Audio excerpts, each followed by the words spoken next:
Hello जय हिंद, नमस्कार दोस्तों। आप सभी का स्वागत है आपके अपने YouTube channel online GK free classes में। आज के इस वीडियो में हम एसएससी एमटीएस 2024 के एग्जाम के लिए रीजनिंग का 7वां प्रैक्टिस सेट लेकर आए हैं, जिसके अंदर हम रीजनिंग के बहुत ही इंपॉर्टेंट क्वेश्चनों को कवर करेंगे और वो सभी क्वेश्चन आपके एसएससी एमटीएस 2024 के एग्जाम के लिए इंपॉर्टेंट होने वाले हैं। इसलिए इस रीजनिंग के 7वें प्रैक्टिस सेट को आपको कंप्लीट देखना है और इस प्रैक्टिस सेट के एंड में आपको बताना है कि आपके रीजनिंग के टोटल कितने क्वेश्चन है सही होते हैं। तो चलिए शुरू करते हैं इस रीजनिंग के 7वें प्रैक्टिस सेट को बिना देरी के।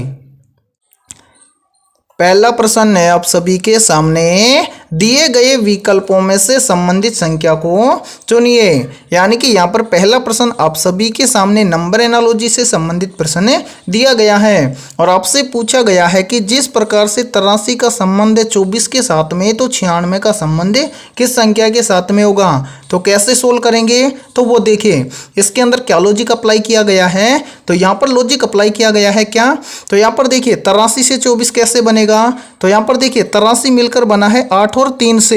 तो यदि हम क्या करें, इस 8 और 3 को आपस में गुणा कर दें तो यहाँ पर कितना हो जाएगा, 8 3 24। ठीक है, और यही सेम लॉजिक हम लगा दें किसके अंदर, 96 के अंदर है। तो यहाँ पर देखिए 96 मिलकर बना है 9 और 6 से। तो यहाँ पर हम क्या कर देंगे, 9 और 6 का आपस में क्या कर देंगे, गुणा कर देंगे। तो 9 6 कितना हो जाएगा, तो यहाँ पर हो जाएगा 9 6 54। यानी कि इस प्रश्न चिन्ह के स्थान पर कितना भरा जाएगा, 54। अब हमें देखना है कि 54 किसी ऑप्शन के अंदर है दिया है क्या, तो ये हमें दिया है ऑप्शन सी के अंदर। तो ऑप्शन सी हो जाएगा सभी का राइट आंसर। तो चलिए अगला प्रश्न देखते हैं। चलो भाई, दूसरा प्रश्न है आप सभी के सामने, नीचे दिए गए शब्दों का सही वैनारेख बताइए। यानी कि दूसरा प्रश्न आप सभी के सामने वैनारेख से संबंधित प्रश्न दिया गया है। पूछा गया है कि माता, पिता और महिलाएं, इन सभी का सही वैनारेख कैसा बनेगा। तो कैसे तैयार करेंगे, तो वो देखो इसके लिए तो सबसे पहले आपको क्या करना है, यहाँ पर जितने भी ये वाले शब्द दिए गए हैं, माता, पिता और महिलाएं, तो यहाँ पर आपको देखना है कि इन तीनों शब्दों में आपस में कोई रिलेशन है क्या। तो यहाँ पर देखिए, यहाँ पर क्या है, पहले माता और यहाँ पर क्या है, पिता। तो देखिए माता और पिता दोनों क्या हैं, अलग अलग हैं। यानी कि माँ अलग है, पिता अलग है। और यहाँ पर देखिए लास्ट में क्या है, महिलाएं। तो यानी कि यहाँ पर देखिए क्या पिता और महिला का आपस में कोई रिलेशन है क्या, तो नहीं सर, इसका तो कोई रिलेशन नहीं है। लेकिन यहाँ पर देखिए माता और महिला का आपस में कोई रिलेशन है, तो हाँ है, क्योंकि जो सभी महिलाएं होती हैं वो क्या होती हैं, माताएं होती हैं, या फिर जो माताएं होती हैं वो क्या होती हैं, महिलाएं होती हैं। तो इसके लिए सही वैनारिक कैसे बनाएंगे, तो वो देखो सबसे पहले तो एक बार यहाँ से इनको हटा देते हैं हम। ठीक है, अब यहाँ से देखिए इसको हटाने के बाद में अब देखना आप यहाँ पर, ठीक है, यहाँ पर इनको हटा देते हैं। अब देखिए अब इसके लिए सही वैनारिक कैसे तैयार करेंगे, तो वो देखो सबसे पहले तो यहाँ पर देखिए, यहाँ पर क्या है, माँ और यहाँ पर क्या है, पिता। यानी कि माता और पिता दोनों क्या हैं, अलग अलग हैं। तो यहाँ पर देखिए इनके लिए क्या करेंगे, पहला आरेख तो हम बना देंगे किसके लिए, माता के लिए। दूसरा आरेख हम बना देंगे किसके लिए मेरे भाई, तो यहाँ पर दूसरा आरेख हम बना देंगे किसके लिए, पिता के लिए। ठीक है, यानी कि माता अलग है और पिता क्या है, अलग है। अब यहाँ पर आगे देखिए, यहाँ पर क्या है, महिलाएं। तो महिलाएं हैं, तो यहाँ पर देखिए पिता का महिला के साथ कोई रिलेशन है, बिल्कुल नहीं है। माता का रिलेशन है, हाँ सर है, क्योंकि जो महिलाएं होती हैं वो माता होती हैं, या फिर जो माताएं होती हैं वो क्या होती हैं, महिलाएं होती हैं। तो यहाँ पर ये माता है, तो ये किसकी श्रेणी में आएगी, तो ये आ जाएगी किसके अंतर्गत, महिलाओं के अंतर्गत। तो ये दूसरा गोला या तीसरा गोला बन जाएगा किसके लिए, महिलाओं के लिए। तो आपका सही वैनारिक बन जाएगा इस प्रकार से। यानी कि ये तो क्या हो गई, माता हो गई, और ये क्या हो गया, तो ये हो गई महिलाएं। यानी कि जो महिलाएं होती हैं वो क्या होती हैं, माताएं होती हैं। और यहाँ पर देखिए पिता क्या हो गया, अलग हो गया। तो आपका सही वैनारिक बन जाएगा इस प्रकार से। अब आपको देखना है कि ऐसा वैनारिक आपको किस ऑप्शन के अंदर दिया गया है, तो ये आपको दिया गया है ऑप्शन बी के अंदर। तो ऑप्शन बी हो जाएगा आप सभी का राइट आंसर। तो उम्मीद करता हूँ कि दूसरा प्रश्न भी आपको अच्छे से क्लियर हो गया होगा। तो चलिए अगला प्रश्न देखते हैं। तीसरा प्रश्न है आप सभी के सामने, यदि r भाग c बराबर f है, t भाग e बराबर d है और z भाग b बराबर m है, तो l भाग f बराबर क्या होगा। यानी कि ये प्रश्न बहुत ही इंपॉर्टेंट प्रश्न है और देखिए ऐसे प्रश्न एसएससी एमटीएस के एग्जाम में बार बार पूछे जाते हैं। तो ऐसे प्रश्न को आप एसएससी एमटीएस के एग्जाम में फटाफट से कैसे सोल्व करेंगे तो वो देखिए, ज़्यादा इस प्रश्न के अंदर दिमाग लगाने की ज़रूरत है नहीं या फिर घबराना नहीं है। तो ऐसे प्रश्न को कैसे सोल्व करेंगे फटाफट से तो वो देखो, सबसे पहले यहाँ पर देखिए बोला क्या गया है कि यदि R भाग C बराबर क्या है F है। तो यहाँ पर हम एक बार इनको लिख लेते हैं। देखिए R भाग C बराबर क्या है F है। ठीक है, यहाँ तक क्लियर है। ठीक है सर, आगे देखिए, आगे बोला गया है कि T भाग E बराबर क्या है D है। तो यहाँ पर हम लिख देंगे T भाग E बराबर क्या है, तो यहाँ पर है, एक मिनट रुकिए, यहाँ पर क्या है ये, तो यहाँ पर हो जाएगा D। ठीक है, अब आगे क्या है, और Z भाग B बराबर क्या है M है। तो इसको यहाँ पर लिख लेंगे Z भाग B बराबर M है। ठीक है, और आपसे क्या पूछा गया है, आपसे पूछा गया है कि L भाग F बराबर क्या होगा। तो इस प्रश्न को हम कैसे सोल्व करेंगे फटाफट से तो वो देख लीजिए। सबसे पहले तो यहाँ पर इसके अंदर जितने भी अल्फाबेट लेटर दिए गए हैं उन सभी का आपको क्या करना है, नंबर कर लेना है, जिससे कि आपको लॉजिक अपने आप पता चल जाएगा कि इसके अंदर क्या लॉजिक लगाया गया है। सबसे पहले हम यहाँ पर देखेंगे कि यहाँ पर R कितने नंबर पर आता है, तो R आता है सर 18 नंबर पर। ठीक है, फिर देखिए भाग है तो भाग कर देंगे। फिर क्या है C, तो C कितने नंबर पर आता है, तो सर आता है C आता है 3 नंबर पर। तो यहाँ पर देखिए 3 का भाग यदि हम 18 में दे देंगे तो कितने बार चले जाएगा, तो ये चला जाएगा 6 18। और देखिए 6 नंबर पर क्या आता है, तो 6 नंबर पर आता है F। ठीक है, अब पता चल गया कि R भाग C बराबर F कैसे लिखा गया है। तो चलिए आगे देख लेते हैं एक बार। आगे देखिए, आगे क्या है, T भाग E बराबर D। तो T कितने नंबर पर आता है, तो T आता है मेरे भाई 20 नंबर पर। फिर क्या है भाग, तो यहाँ पर हम कर देंगे क्या भाग, तो यहाँ पर देखिए हो जाएगा भाग। फिर क्या है E कितने नंबर पर आता है, 5 नंबर पर। अब देखिए 5 का भाग यदि हम 20 के अंदर देंगे तो कितने बार चला जाएगा, 5 चौके 20। और देखिए 4 नंबर पर क्या आता है, D आता है। फिर देखिए यहाँ पर इस तीसरे के अंदर क्या है, Z भाग B बराबर M। तो देखिए Z कितने नंबर पर आता है, तो Z आता है 26 नंबर पर। ठीक है, फिर क्या है भाग, फिर क्या है B, तो यहाँ पर लिखेंगे B, तो सॉरी यहाँ पर B नहीं लिखेंगे, B का नंबरिंग लिखेंगे। तो B आता है कितने नंबर पर, 2 नंबर पर। अब देखिए 2 का भाग यदि हम 26 के अंदर देंगे तो कितने बार चले जाएगा, तो ये चला जाएगा 13 दूना 26। ठीक है, और देखिए 13 नंबर पर क्या आता है, तो 13 नंबर पर आता है M। अब आप आसानी से बता दोगे कि इस प्रश्न चिन्ह के स्थान पर कौन सा लेटर आएगा, तो हाँ बिल्कुल बता देंगे। सबसे पहले क्या करेंगे, यहाँ पर देखेंगे कि L कितने नंबर पर आता है, तो अल्फाबेट लेटर के अंदर जो L होता है ये आता है 12 नंबर पर। फिर क्या करेंगे, यहाँ पर हम करेंगे भाग। फिर देखिए भाग करने के बाद में क्या है, F है। F कितने नंबर पर आता है, तो F आता है 6 नंबर पर। अब देखिए 6 का भाग 12 में देंगे तो कितने बार चला जाएगा, 2 बार। ठीक है, अब देखना है कि अल्फाबेट लेटर के अंदर 2 नंबर पर क्या आता है, तो 2 नंबर पर आता है B। यानी कि इस प्रश्न चिन्ह के स्थान पर क्या आएगा, B आएगा। अब हमें देखना है कि B किसी ऑप्शन के अंदर है क्या, तो ध्यान से देखिए B हमें दिया गया है ऑप्शन B के अंदर, तो ऑप्शन B हो जाएगा हमारा राइट आंसर। तो उम्मीद करता हूं कि तीसरा प्रश्न भी आपको अच्छे से क्लियर हो गया होगा। ठीक है, तो चलिए अगला प्रश्न देखते हैं। चौथा प्रश्न है आप सभी के सामने, नीचे दी गई श्रृंखला में प्रश्न चिन्ह के स्थान पर आने वाली संख्या को ज्ञात करें। यानी कि यहाँ पर देखिए आप सभी के सामने सीरीज से संबंधित प्रश्न दिया गया है और पूछा गया है कि इस प्रश्न चिन्ह के स्थान पर कौन सी संख्या आएगी। तो कैसे सोल्व करेंगे, तो सबसे पहले तो आपको क्या करना है, इस वीडियो को रोकना है और अपने स्तर से इस प्रश्न को सोल्व करना है और सोल्व करके कॉमेंट सेक्शन के अंदर कॉमेंट करना है कि यहाँ पर क्या आएगा। तो उम्मीद करता हूँ कि आपने इस प्रश्न को जरूर सोल्व किया होगा। तो आइए अब हम देखते हैं कि आपका आंसर क्या आया है और आपने इस प्रश्न को कैसे सोल्व किया था। तो यहाँ पर देखिए इस प्रश्न को हम कैसे सोल्व करेंगे, तो सबसे पहले यहाँ पर देखिए हुआ क्या है, इसमें यहाँ पर देखिए 50 से कितना हुआ है 60, तो 50 से 60 कैसे हो जाएगा, तो यहाँ पर देखिए यदि 50 के अंदर क्या कर दिया जाए, प्लस 10 कर दिया जाए तो कितना हो जाएगा 60। फिर देखिए 60 से कितना हुआ है 80, तो 60 से 80 कैसे हो जाएगा, तो यहाँ पर देखिए यदि 60 के अंदर क्या कर दिया जाए, प्लस 20 कर दिया जाए तो कितना हो जाएगा 80। फिर देखिए 80 से कितना हुआ है 120, तो 80 से 120 कैसे होगा, तो यहाँ पर देखिए यदि हम 80 के अंदर क्या करें, प्लस 40 कर दें तो कितना हो जाएगा 120। फिर देखिए 120 से कितना हुआ है 200, तो 120 से 200 कैसे होगा, तो यहाँ पर देखिए यदि 120 के अंदर क्या कर दिया जाए प्लस 80 कर दिया जाए तो कितना हो जाएगा 200। अब हमें बताना है कि इस 200 से यहाँ पर क्या आएगा, तो क्या करेंगे वो देखो, सबसे पहले यहाँ पर जो नई सीरीज आई है इसको ध्यान से देखो। यहाँ पर क्या हुआ है +10, फिर क्या हुआ है +20, फिर क्या हुआ है +40, फिर क्या हुआ है +80। तो अब आगे हमें देखना है कि यहाँ पर कितना प्लस होगा। तो यहाँ पर देखिए पहले क्या हुआ है 10 से 20, तो यहाँ पर क्या हुआ है, तो यहाँ पर हुआ है देखिए 10 का 2 गुना, यानी कि 10 का 2 गुना करेंगे तो कितना हो जाएगा 20। फिर देखिए 20 से कितना हुआ है 40, तो 20 से 40 कैसे होगा, तो यहाँ पर देखिए यहाँ पर भी यदि 20 का 2 गुना कर दें तो कितना हो जाएगा 40। फिर देखिए यहाँ से 40 से कितना हुआ है 80, तो 40 से 80 कैसे हो जाएगा, तो यहाँ पर देखिए यदि 40 का भी 2 गुना कर दिया जाए तो कितना हो जाएगा 80। अब आप बता दोगे कि यहाँ पर तो कितना प्लस किया जाएगा, यानी कि 80 से आगे।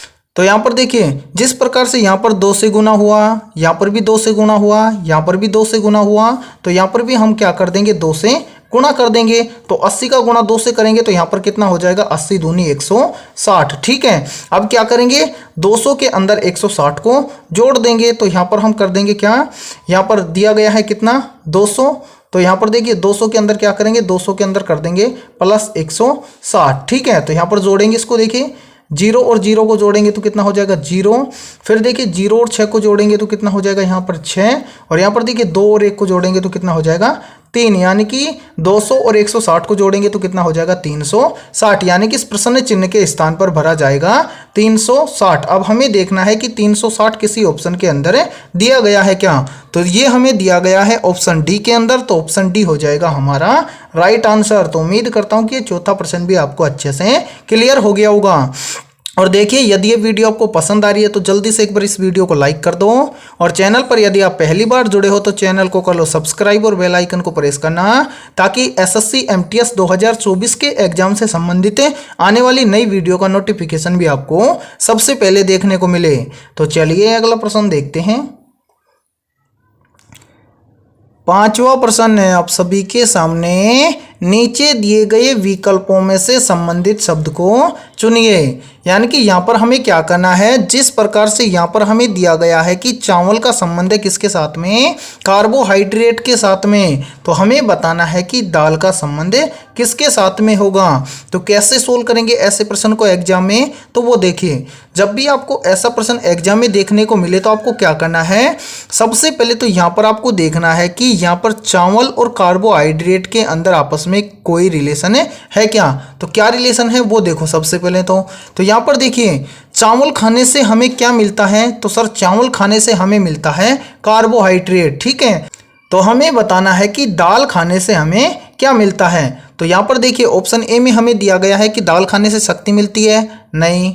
ऑप्शन बी में दिया गया है कि दाल खाने से हमें पानी मिलता है, नहीं। ऑप्शन सी में दिया गया है कि दाल खाने से हमें प्रोटीन मिलता है, तो बिल्कुल राइट आंसर हो जाएगा ऑप्शन सी। यानी कि दाल खाने से हमें क्या मिलता है, तो दाल खाने से हमें मिलता है मेरे भाई क्या, प्रोटीन। तो यहाँ पर देखिए दाल का संबंध हो जाएगा किसके साथ में, प्रोटीन के साथ में। तो राइट आंसर हो जाएगा 5वें के अंदर सभी का ऑप्शन है सी। ठीक है, तो चलिए अगला प्रश्न देखते हैं। छठा प्रश्न है आप सभी के सामने, किसी कूट भाषा में CAT को 60 लिखा जाता है तो DOG को क्या लिखा जाएगा। यानी कि यहाँ पर देखिए छठा प्रश्न आप सभी के सामने कोडिंग डिकोडिंग से संबंधित प्रश्न पूछा गया है कि जिस प्रकार से CAT को लिखा जाता है कितना 60, तो इसी प्रकार से आपको बताना है कि DOG को क्या लिखा जाएगा। तो ऐसे प्रश्न को आप एग्जाम में फटाफट से कैसे सोल्व करेंगे, तो वो देखिए सबसे पहले तो यहाँ पर आपको देखना है कि आपको प्रश्न में क्या बोला गया है। तो यहाँ पर बोला गया है कि CAT यानी कि कैट को क्या लिखा गया है, तो इसको लिखा गया है 60। तो यहाँ पर देखिए कि कैट से यहाँ पर 60 कैसे लिखा जा सकता है। तो सबसे पहले आपको क्या करना है, यहाँ पर जितने भी अल्फ़ाबेट लेटर दिए गए हैं इन सभी का क्या करना है, नंबरिंग करना है। तो यहाँ पर देखिए अल्फ़ाबेट लेटर के अंदर सी कितने नंबर पर आता है, तो सर सी आता है अल्फ़ाबेट लेटर के अंदर 3 नंबर पर। फिर क्या है ए, तो यहाँ पर देखिए ए कितने नंबर पर आता है, तो ए आता है 1 नंबर पर। फिर देखिए टी कितने नंबर पर आता है, तो टी आता है अल्फ़ाबेट लेटर के अंदर कितने नंबर पर, 20 नंबर पर। अब यहाँ पर जितनी भी संख्याएं आई हैं इन संख्याओं का हम क्या करें कि यहाँ पर कितना हो जाए 60 हो जाए। तो यहाँ पर देखिए यदि हम इन तीनों संख्याओं को आपस में गुणा कर दें तो कितना हो जाएगा। तो यहाँ पर देखिए 20 एकम 20 और 20 तिया कितना हो जाएगा 60, यानी कि इन तीनों संख्याओं को हम गुणा कर देंगे तो कितना हो जाएगा 60। अब आपको पता चल गया होगा कि कैट से 60 कैसे लिखा गया है, ठीक है। तो अब आप आसानी से बता दोगे कि DOG को क्या लिखा जाएगा। तो क्या करना है, सबसे पहले तो हमें यहाँ पर लिखना है DOG, ठीक है। और इस DOG का रिलेशन किस संख्या के साथ में होगा ये हमें ज्ञात करना है। तो सेम इसी प्रकार से क्या करेंगे, यहाँ पर हमारे सामने जितने भी अल्फाबेट लेटर दिए गए हैं उन सभी का हम पहले क्या करेंगे, नंबरिंग करेंगे।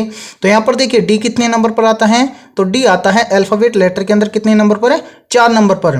फिर क्या है O कितने नंबर पर आता है, तो O आता है अल्फाबेट लेटर के अंदर कितने नंबर पर, 15 नंबर पर, ठीक है। फिर क्या है G, तो G आता है कितने नंबर पर, तो G आता है अल्फाबेट लेटर के अंदर 7 नंबर पर है। अब हम क्या करेंगे, इन तीनों संख्याओं को आपस में क्या कर देंगे मेरे भाई, गुणा कर देंगे।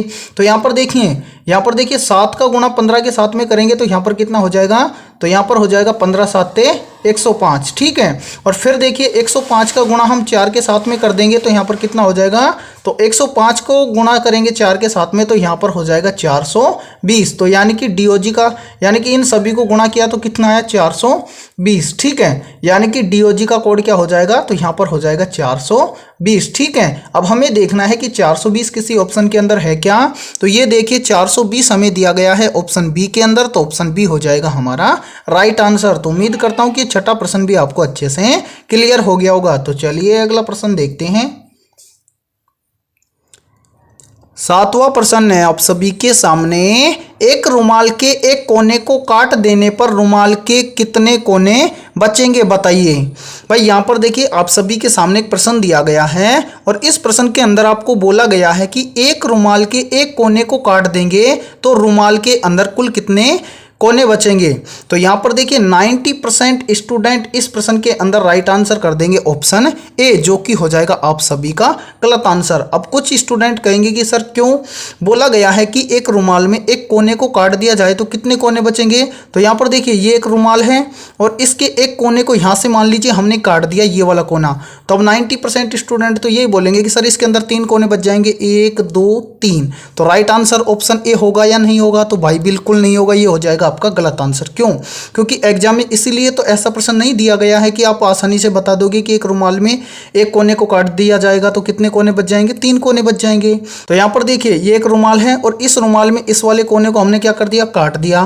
तो रुमाल किस तरह का बचेगा, तो वो देखिए सबसे पहले तो रुमाल हमारे पास बच जाएगा इस तरह से, यानी कि एक कोने को हमने काट दिया तो रुमाल हमारे पास बचेगा कैसा मेरे भाई, ऐसा, ठीक है। ऐसा रुमाल बचेगा क्योंकि ये वाला कोना देखिए कट गया यहाँ से, ठीक है, कट गया सर।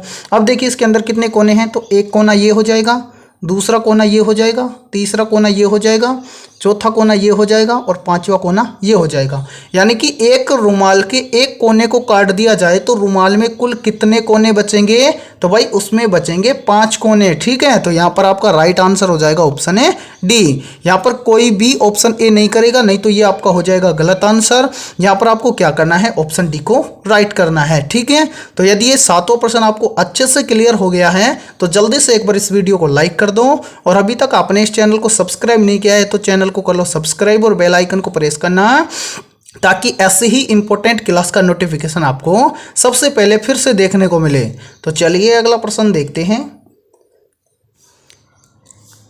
8वां प्रश्न है आप सभी के सामने, नीचे दिए गए विकल्पों में से विषम विकल्प का चयन करें। यानी कि यहाँ पर देखिए आप सभी के सामने यहाँ पर 4 विकल्प दिए गए हैं और इन चारों विकल्पों में से क्या है, एक विकल्प किसी न किसी प्रकार से 3 विकल्पों से क्या है, अलग है और उस अलग विकल्प का हमें क्या करना है, चयन करना है। तो ऐसे प्रश्न को आप एग्जाम में कैसे सोल्व करेंगे फटाफट से, तो वो देखिए सबसे पहले तो यहाँ पर देखिए ऑप्शन ए में हमें क्या दिया गया है, तो ऑप्शन ए में हमें दिया गया है ओ और पी। तो यहाँ पर हम क्या करेंगे, सबसे पहले तो इनका नंबरिंग करेंगे। तो यहाँ पर देखिए ओ कितने नंबर पर आता है, तो सर ओ आता है अल्फ़ाबेट लेटर के अंदर है 15 नंबर पर है। फिर क्या है पी, तो यहाँ पर देखिए पी कितने नंबर पर आता है, तो सर पी आता है 16 नंबर पर, ठीक है। अब सेम इसी प्रकार से यहाँ पर करेंगे। तो यहाँ पर क्या है, ऑप्शन बी में देखिए क्या है, डब्लू और एक्स। तो यहाँ पर देखेंगे कि डब्लू कितने नंबर पर आता है, तो डब्लू आता है अल्फ़ाबेट लेटर के अंदर कितने नंबर पर, 23 नंबर पर। फिर क्या है, फिर है x, तो x कितने नंबर पर आता है, तो अल्फ़ाबेट लेटर के अंदर जो x होता है ये आता है 24 नंबर पर। ठीक है, फिर इसी प्रकार से यहाँ पर देखेंगे तो यहाँ पर क्या है, यहाँ पर है ZY, तो यहाँ पर देखिए अल्फ़ाबेट लेटर के अंदर Z कितने नंबर पर आता है, तो Z आता है 26 नंबर पर। फिर देखिए Y कितने नंबर पर आता है, तो Y आता है कितने नंबर पर, 25 नंबर पर। ठीक है, इसी प्रकार से यहाँ पर देखिए इसको देखेंगे ऑप्शन डी में क्या दिया गया है, तो ऑप्शन डी में दिया गया है M और N, तो M कितने नंबर पर आता है, तो M आता है अल्फ़ाबेट लेटर के अंदर 13 नंबर पर है। और फिर क्या है N, तो N कितने नंबर पर आता है, तो N आता है 14 नंबर पर।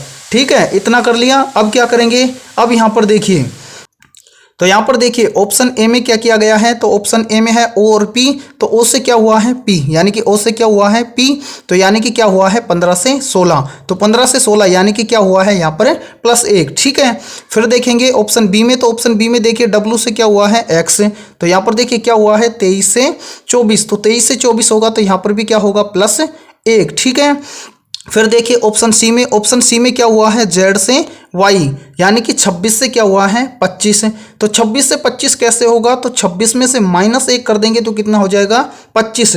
फिर देखिए ऑप्शन डी में, ऑप्शन डी में क्या है MN, तो M से क्या हुआ है N, तो यानी कि 13 से क्या हुआ है 14, तो 13 से 14 कैसे होगा, तो 13 के अंदर +1 कर देंगे तो कितना हो जाएगा 14। यानी कि अब इन चारों में से सबसे अलग या विषम विकल्प कौन सा है तो बता दोगे, तो यानी कि ऑप्शन ए में क्या हुआ है +1, ऑप्शन बी में क्या हुआ है +1, ऑप्शन सी में क्या हुआ है -1 और ऑप्शन डी में क्या हुआ है +1। यानी कि ऑप्शन, यानी कि यहाँ पर देखिए 1 मिनट, ऑप्शन ए में क्या हुआ है +1, तो ऑप्शन ए।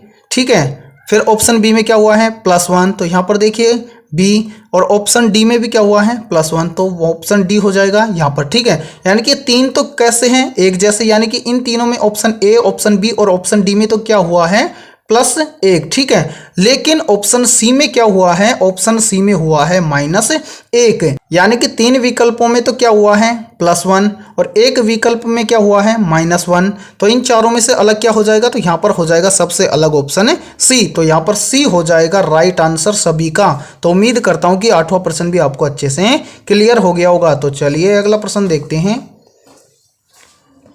9वां प्रश्न है आप सभी के सामने, जिस प्रकार पहला शब्द दूसरे शब्द से संबंधित है उसी तरह तीसरे शब्द का संबंध किसके साथ में होगा बताइए।